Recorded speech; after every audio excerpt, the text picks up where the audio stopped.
Hello all and welcome to Practical Ethical Hacking and Bug Bounty course. This is a beginner's course to get started in hacking and bug bounty, and I'm your instructor Aditya Janu. I'm a bug bounty hunter and founder of SunWebCare. So let's begin. But hacking is illegal and only legal if taken prior permission from the target you are attacking. So I suggest everyone to take prior permission, and there are bug bounty programs where you can attack. The course contains setting up of tools and the suitable environment for hacking, setting of tools like burpsuit, SQL map, and other tools to enumerate subdomains and gather other information about the target. So we will be focusing on OWASP top 10 vulnerabilities, and we will learn how to exploit these vulnerabilities and understand the fundamentals. What are OWASP top 10 vulnerabilities? It contains XSS, CSRF, IDOR, SQL injection, subdomain takeover, broken authentication aka account takeover, OTP bypass, brute forcing, sensitive information leakage, and SSRF. Third, we will learn how to gather more information about the target. We will be enumerating subdomains and scanning ports for finding services running in the backend. We will be using tools like Nmap.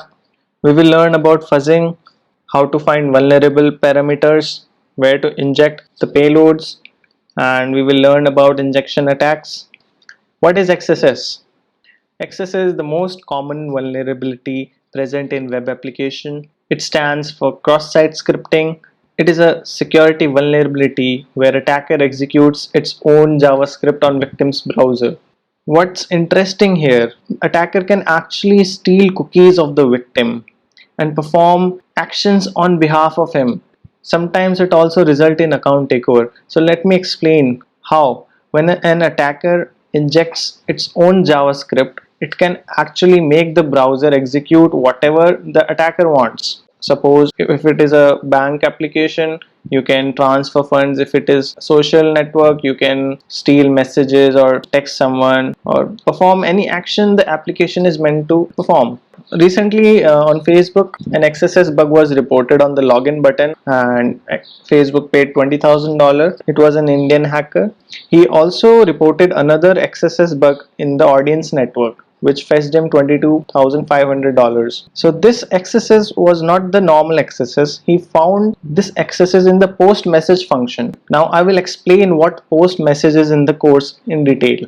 So there are multiple categories in XSS, and we will also learn the same in the course. What is CSRF? CSRF stands for cross-site request forgery. It is a security vulnerability where attacker can perform actions on behalf of victim by sending malicious links. Suppose you're browsing Facebook, and if it is vulnerable to CSRF, I'll send you a link and it may trigger a message to all of your friends. And this type of bug was present in Facebook in earlier days. So what is interesting in this vulnerability? Hackers very often exploit this bug to take over the account. Now you must be wondering how. Suppose password reset function and it is vulnerable to CSRF. I'll send you a vulnerable link and it will change the password of your account, and I will explain you how in detail in the course. Okay, so what is IDOR? IDOR stands for indirect object references, and it is a very common type of bug, and it can be very critical as well. So it is a type of security bug where an attacker is able to manipulate data of any user by just changing the reference ID. Okay, for an example, suppose an attacker is changing password by referring to your account ID. So every account has its own unique identifier, which is called user ID. And if IDOR is present, and if the application is vulnerable to IDOR, you can perform action on behalf of any user. So I would like to answer this question: why to hunt for IDOR bugs? Because it is very simple to find and it pays a lot sometimes. So recently an Indian hacker reported IDOR bug to Apple, which fetched him $1 lakh, and it was present in login with Apple function. I will explain this bug in detail in the course, where I was able to change the ID in the authentication process and was able to log into anyone's account. Next, we will learn about SQL injection. Have you ever read about news when a hacker finds millions of users' password, or when companies' database is hacked? Yes, the vulnerability in most of these big hacks are often SQL injection. Applications store data in the database and often interacts with database through queries. When attacker finds a way to insert a query, tricking the database management software to run its own query is known as SQL injection.